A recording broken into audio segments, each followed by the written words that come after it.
In a previous video, we talked about what is a value proposition anyway. Today, we'll talk about a tool that you can use to capture your own value proposition for your business idea. Hi, I'm Steve Morris, and the topic today is a value proposition canvas example. What we'll do is, first of all, talk about, well, what exactly is the value proposition canvas, but very importantly, why? Why would you want to spend time filling one out? I'll argue it's a very important thing for you to do if you want to be successful. We'll go through then how to fill one out within the context of a very simple example that'll make it a little less abstract, hopefully a little more concrete and easy to understand. And then, of course, we'll talk about the real why, the next step, which is so you can go test all of those assumptions that you just documented. But we'll come back to that idea. An earlier video talked about the example, the milkshake example, as a way of defining what is a value proposition anyway. If you haven't checked that one out yet, you might want to use the link up in the corner to go view that video first, and then come back and we'll talk more about the value proposition canvas. So let's start with what? What is a value proposition canvas? The value proposition canvas is simply a tool for you to capture what you believe about what value you're going to deliver to a customer. That starts with the jobs to be done.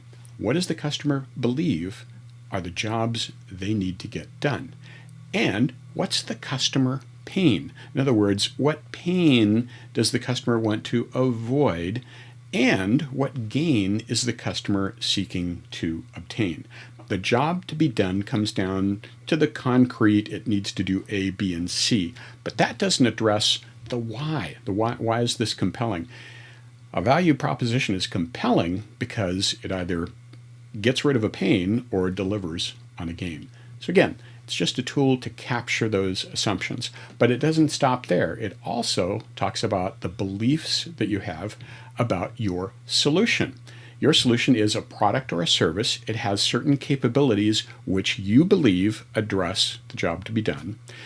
And you believe that part of what it's delivering involves things, attributes, features that will relieve pain and that will create gain.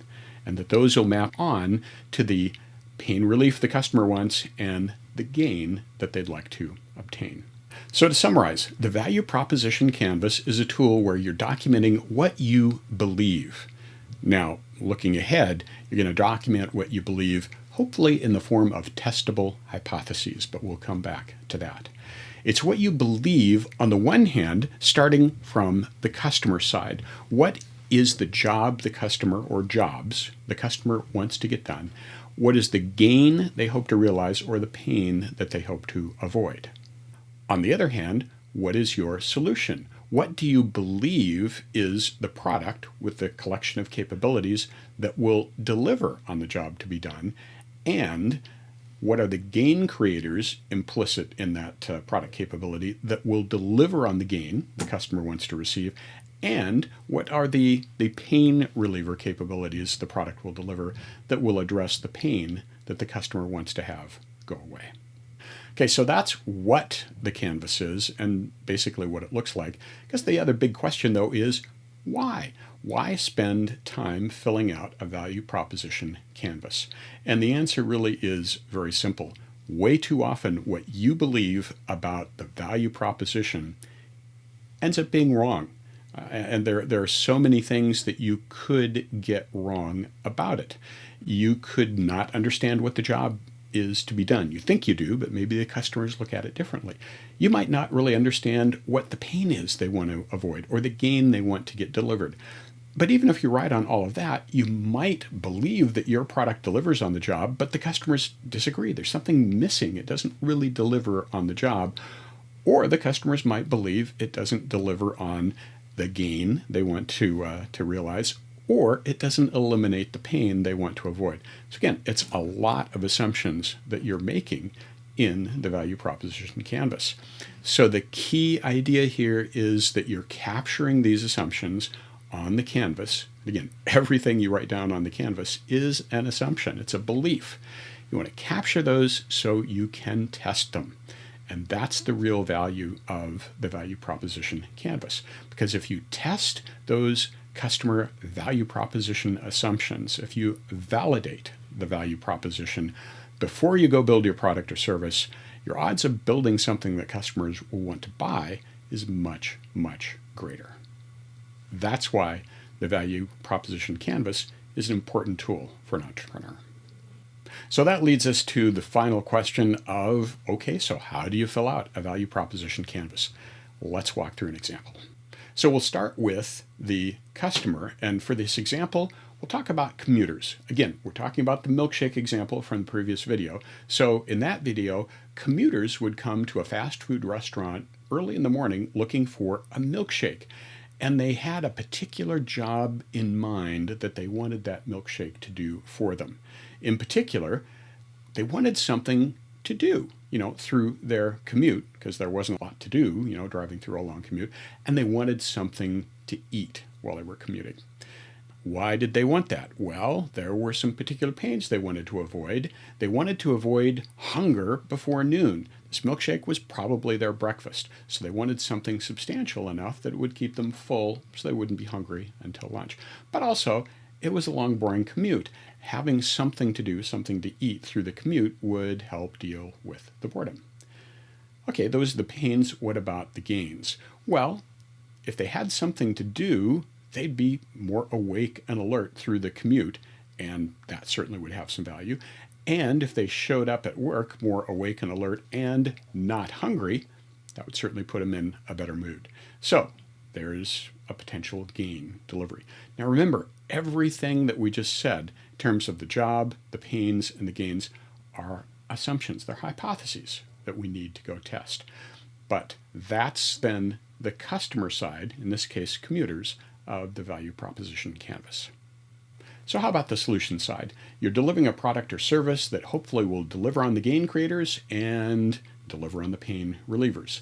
So in this particular example, the product is a commuter milkshake, and it has a couple of specific capabilities, which are it's a big, thick shake. Now, the belief, of course, is that on the one hand, that will be filling and long-lasting, which will address the pains that the customer had. And in addressing those, the belief is that they'll arrive with a full stomach and they'll arrive alert, and that'll address both of the gains that the customer hopes to realize. So let's put all of that together. And here's the complete value proposition canvas. We've got the customer on the one hand, the solution on the left side. And the idea is, of course, that again, we believe, more assumptions, right? More hypotheses, that commuter milkshake, big and thick, will address the job to be done, something to do and something to eat. And being big and thick, it'll take a long time to eat, and that means it'll fill up the stomach, hopefully, but also keep the commuter busy all through the entire commute, addressing both of the pains that the customer wants to avoid. And in filling up the commuter and lasting a long time, the belief is that that'll result in them arriving at work awake, alert, and not hungry, and that'll improve their mood. So, very simple example, but that is an example of filling out a value proposition canvas. Now, if you watch the first video on what is a value proposition, you'll know that the commuters were just one example of customers that were showing up to buy a milkshake. Later in the day, there were families coming in with kids. They were looking for really an entirely different job to be done, entirely different set of gains and pains. So you need to keep that in mind. If you're looking at a situation where you have different customer segments, it'll be a different value proposition, a different process of capturing that value proposition with a canvas, and a different process of testing that value proposition with an entirely different customer set. So that's what the canvas is, why it's important to fill it out, and a simple example of how to fill it out. The next step, of course, is to test your assumptions. So your job is to go ahead and fill out your canvas for your business idea, and then go through the process of testing all of those different assumptions or beliefs that underlie what you put into your canvas. And we'll talk about exactly how to do that, how to validate your value proposition in our next video. That wraps up this presentation on a value proposition canvas example. If this was helpful, please click the like below. That helps enormously.